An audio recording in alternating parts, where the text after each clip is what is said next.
काली परछाई एक सच्ची घटना पर आधारित है। गांव के पास एक घना जंगल था जिसे लोग शापित वन कहते थे। कहते हैं वहां रात में जाने वाले कभी लौटकर नहीं आते। पर एक शख्स था जिसे इन कहानियों पर यकीन नहीं था, राहुल। अगर आप रहस्यमयी कहानियों के शौकीन हैं तो यह वीडियो आपके लिए ही है।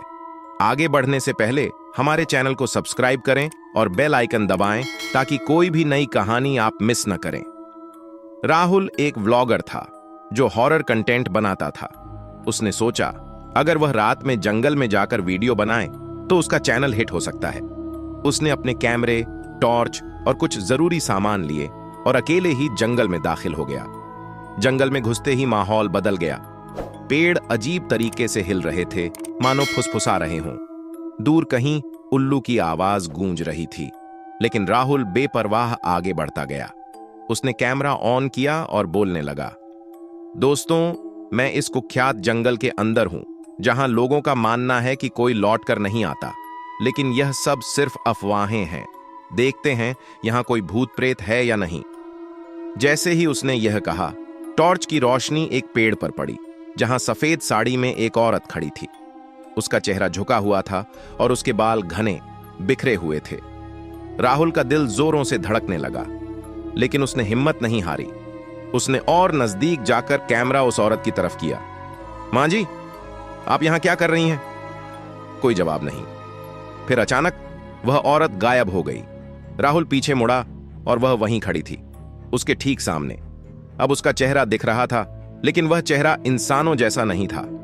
उसकी आंखें काली और गड्ढों जैसी थीं, मुंह से खून टपक रहा था। राहुल की चीख निकल गई। उसने भागने की कोशिश की, लेकिन उसके पैर जम गए। तभी वह औरत फुसफुसाई, तुमने मेरी नींद खराब कर दी। अचानक कैमरा जमीन पर गिरा और स्क्रीन ब्लैक हो गई। अगली सुबह गांव वालों को जंगल के किनारे राहुल का कैमरा मिला। उसमें आखिरी फुटेज यही था, उसका डर से कांपता चेहरा और वह काली परछाई जो उसे अपने अंदर खींच रही थी। लेकिन राहुल कभी वापस नहीं आया। काली परछाई भाग दो। गांव वालों को राहुल का कैमरा तो मिला, लेकिन उसका कोई सुराग नहीं था। पुलिस ने जंगल में तलाश की, मगर कुछ नहीं मिला। लोगों ने सोचा कि वह जंगल की रहस्यमयी ताकतों का शिकार हो गया। लेकिन कुछ दिनों बाद राहुल की मां के फोन पर एक अनजान नंबर से कॉल आया। वह कांपती आवाज में बोली, हेलो। फोन के दूसरी तरफ से धीमी टूटी फूटी आवाज आई, मां, मुझे बचा लो, यह बहुत अंधेरा है। फिर अचानक एक अजीब सी खरखराती हंसी सुनाई दी और फोन कट गया। यह खबर पूरे गांव में फैल गई। कुछ लोगों का मानना था कि राहुल मर चुका है, लेकिन उसकी आत्मा मदद के लिए पुकार रही थी। जंगल का खौफ राहुल के सबसे अच्छे दोस्त विवेक को यकीन था कि उसका दोस्त जिंदा है। उसने फैसला किया कि वह जंगल में जाकर सच्चाई पता लगाएगा। विवेक ने अपने दो और दोस्तों अजय और निखिल को साथ लिया। तीनों ने अपने फोन, टॉर्च और कैमरा लिया और रात में जंगल में दाखिल हो गए। जंगल में घुसते ही ठंडी हवा बहने लगी। पेड़ों की शाखाएं अजीब तरह से हिल रही थीं, जैसे कोई उन पर बैठा हो। हर कदम के साथ अजीब सी फुसफुसाहट सुनाई देने लगी। क्या तुम्हें भी ऐसा लग रहा है कि कोई हमें देख रहा है? निखिल ने धीमी आवाज में कहा।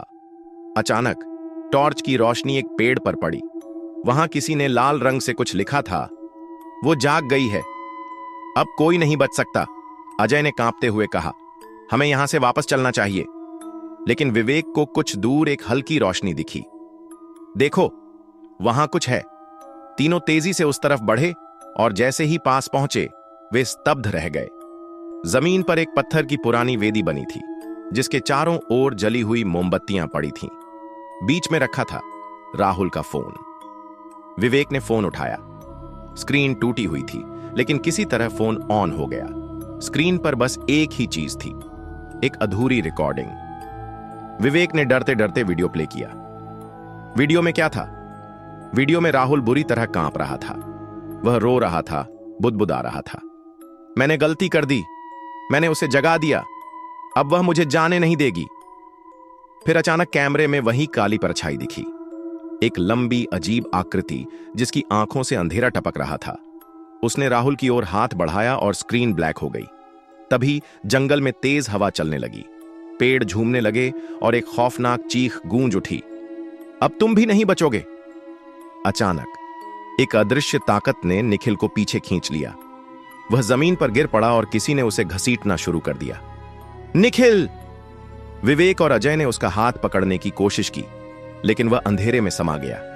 चारों तरफ सन्नाटा छा गया।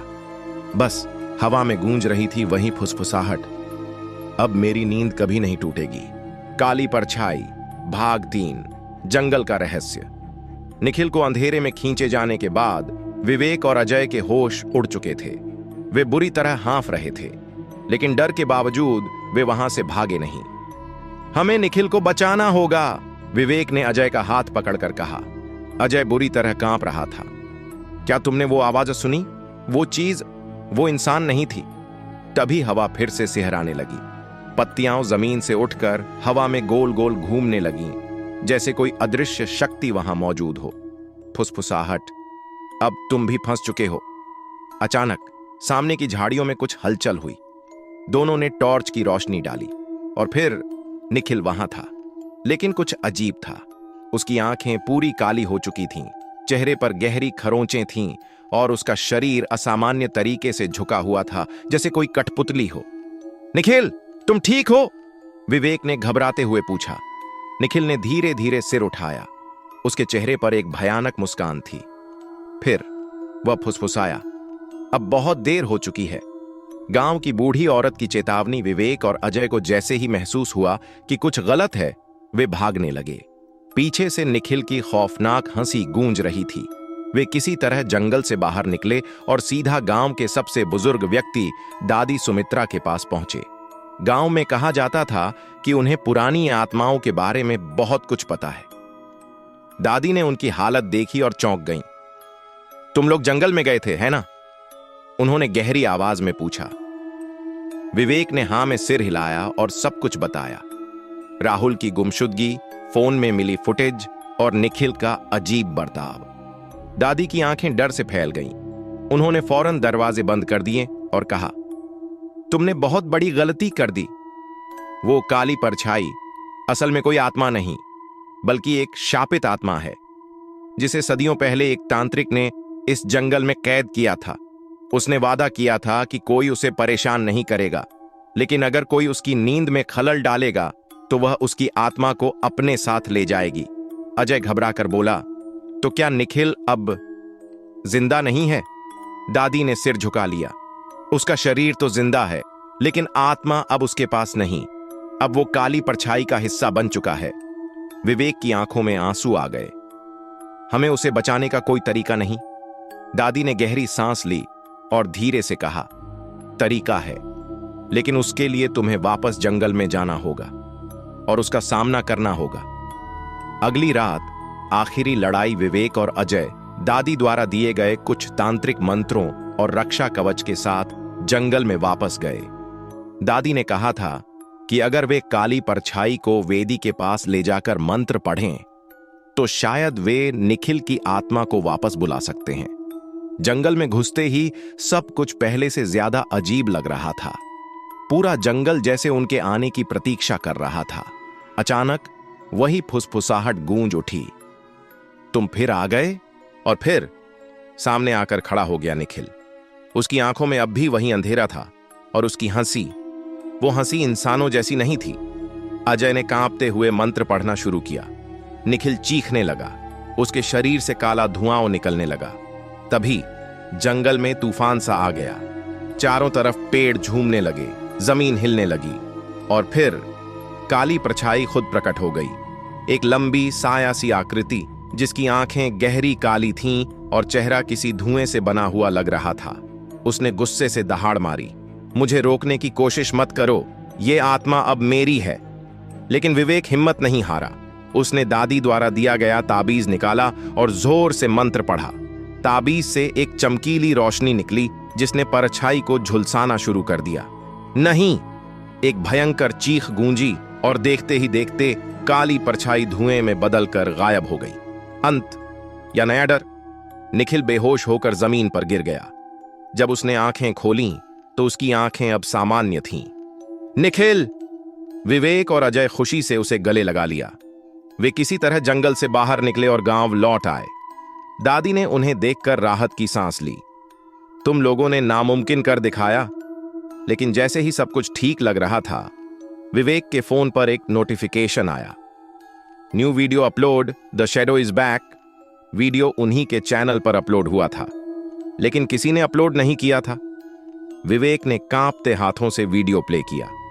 स्क्रीन पर वही जंगल दिख रहा था और कैमरे के पीछे से आ रही थी वही फुसफुसाहट। तुम समझते हो कि यह खत्म हो गया? नहीं, यह तो बस शुरुआत थी।